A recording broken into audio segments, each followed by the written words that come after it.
एका ठिकाणी एका परिसरामध्ये राहणारा एक 55 वर्षीय व्यक्ती होता आणि त्या व्यक्तीचं लग्न झालेलं नव्हतं। बघा आता 55 वर्ष वय झालं तरी सुद्धा त्यानं लग्न केलेलं नव्हतं, पण मात्र त्या परिसरामध्ये त्याचे 2 घरं होते।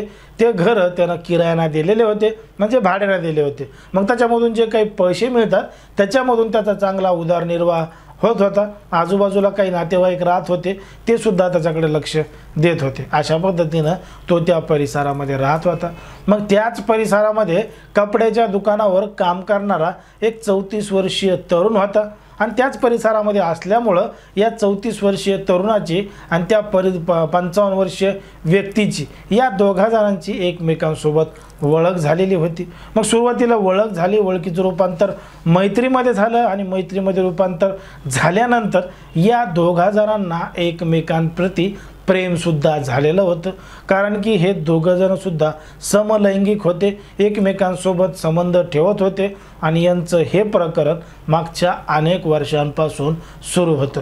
महत्त्वाचं म्हणजे तो जो 55 वर्षीय व्यक्ती आहे त्याचं लग्न झालेलं नव्हतं, पण मात्र हा जो 34 वर्षीय तरुण आहे त्याचं मात्र लग्न झालेलं होतं। त्याला बायको होती, एक मुलगा होता, पण मात्र तरीसुद्धा तो 55 वर्षीय व्यक्तीबरोबर संबंध ठेवत होता। नेहमीप्रमाणे 14 तारखेला सुद्धा तो त्या पुरुषाबरोबर संबंध ठेवत होता, पण मात्र त्या दिवशी घडलं होतं एक धक्कादायक प्रकरण, धक्कादायक घटना। नेमकं काय आहे संपूर्ण प्रकरण, कुठं घडली आहे घटना, हे आपल्याला अगदी सविस्तरपणे बघायचं आहे। पण जर तुम्ही अजूनही आपलं चॅनल सबस्क्राईब केलं नसेल तर लगेच सबस्क्राईब करून घ्या आणि बाजूला असणाऱ्या बेल नोटिफिकेशनला सुद्धा ऑन करायला विसरू नका। आता ही जी संपूर्ण घडलेली घटना आहे ती आहे आपल्या महाराष्ट्रामधीलच मुंबईतील काळंबा देवी परिसरामध्ये घडलेली संपूर्ण घटना आहे। या ठिकाणी या परिसरामध्ये राहणारा एक 55 वर्षीय व्यक्ती आहे आणि ते त्याच्या घरात 2 घरं भाड्याने देऊन त्याचा उदरनिर्वाह करत होता आणि या ठिकाणी राहत होता। मग याच परिसरामध्ये राहणारा एक 34 वर्षीय तरुण होता, एका कपड्याच्या दुकानामध्ये काम करत होता। या दोघा जणांची ओळख झाली होती, ओळखीचं रूपांतर मैत्रीत आणि मैत्रीचं रूपांतर प्रेमात झालेलं होतं। प्रेमात झाल्यानंतर दोघं जण एकमेकांसोबत अनैसर्गिक म्हणजे समलैंगिक संबंध सुद्धा ठेवत होते। याची कानोकान कोणाला खबर सुद्धा नव्हती, कारण की 2 पुरुष एकमेकांना भेटतायत, पार्टी करतायत, एन्जॉय करतायत, मित्र असतील म्हणून कोणालाही काही संशय यांच्यावर आलेला नव्हता किंवा कोणी संशय सुद्धा घेत नव्हतं। पण मात्र या दोघांचं अशा पद्धतीने इकडं चालत होतं। मग या असं मोठ्या प्रमाणात चालत असल्यामुळं एक दिवस तारीख आली, ती म्हणजे 14 फेब्रुवारी 2025ची।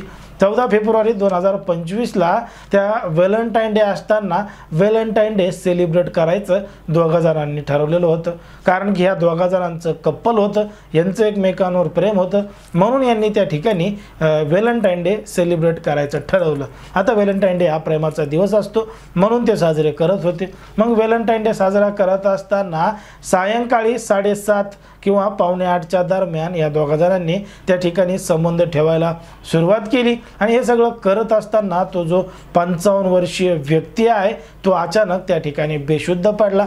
आता तो बेशुद्ध पडल्यानंतर हा जो तरुण आहे तो त्या ठिकाणी मोठ्या प्रमाणात घाबरला की तो कस काय बेशुद्ध पडला म्हणून।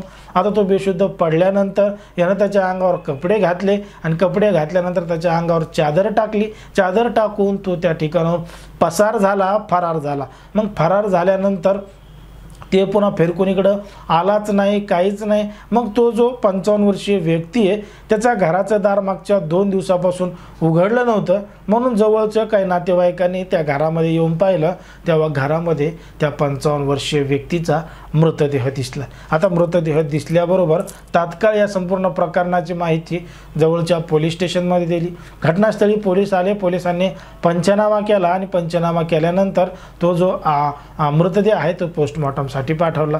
आता हा सगळा प्रकार त्या ठिकाणी घडल्यानंतर हे जो मृत्यू आहे तो नैसर्गिक मृत्यू आहे असं प्रत्यक्षदर्शी दिसत होतं, कारण की काय मारहाणीच्या खुणा नव्हत्या, काही जखमा नव्हत्या, म्हणून नेमका मृत्यू कशामुळे झाला हे पोलीस तपासात उघड करायचं होतं।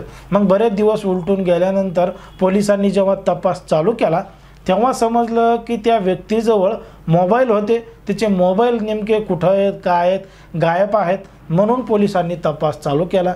जेव्हा त्या मृत व्यक्तीचे मोबाईल तपासले तेव्हा ते मोबाईल त्या 34 वर्षीय व्यक्तीकडे असल्याचे पोलिसांना समजले। तेव्हा पोलिसांनी त्या तरुणाला ताब्यात घेतलं आणि ताब्यात घेतल्यानंतर त्याची कसून चौकशी केली। जेव्हा त्याची कसून चौकशी केली तेव्हा त्यानं घडलेलं संपूर्ण प्रकरण सांगितलं आणि त्यांचे जे काही संबंध आहेत त्याबद्दल सुद्धा माहिती दिली। आता पोलिसांनी त्याला अटक केली असून कायदेशीर कारवाई त्याच्यावर सुरू आहे।